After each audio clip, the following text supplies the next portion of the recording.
this video, we're going to go over some common mistakes that are made in TotalMD when creating claims. First, we're going to look at this claim that I've created. By double clicking on it, we can see that the status is failed validation. So let's check out why. We'll click on the billing tab over on the right side. We see that it's missing a facility. Well, let's take a look. So going back to the claim, we'll scroll down the bottom. You can see in box 32, sure enough, the facility is missing from there. Also, as I'm looking over the claim, I can see this NPI number in box 33A is set up as an individual. We want that to be as a group because that's how we've enrolled with the insurance payer. Up here in box 24J, the individual MPI, which is correct. We want to keep that. So first, let's fix this facility right here. In doing that, we'll click in the billing information for this patient. By clicking on the billing number for this patient, it's number 26. Takes me into here, and I'm going to add the facility right here, which is the Arrowhead Hospital. Now, one thing I want to check too is make sure we have the correct NPI set up for this facility. So I'm going to right click on it and do Edit Facility, or you can hit your F9 key.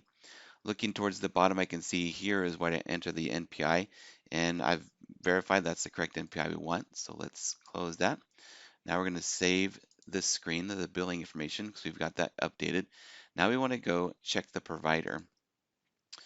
Let's see, so we have him set up as billing as the individual, and we want this to be group. So that'd be set up under the insurance information. So in going back to the billing tab, I'm going to click on First Health, which is the insurance payer for this particular claim.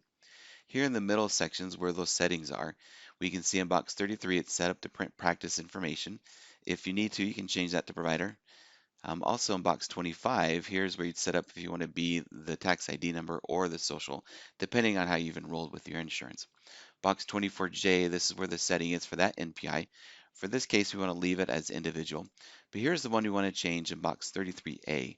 We don't want this as an individual, but we want this as the group NPI, so I'll change that to there. We'll save changes now for the insurance plan, so that's all updated. Going back to the claim, we can see the insurance is still the same. So what we need to do now is over on the left side, click on the option here to update the claim. And what that does, it goes back through TotalMD and grabs all the new information that it needs and puts us on the current claim. So now we can see the facility has been added in. Here's the NPI, which is correct. Our NPI for 24J is individual. We want to leave that as there. And then here's the group that we've changed. So now it prints the group NPI. If you have any further questions about fixing things in your claims, please give our support department a call at 1-800-613-7597.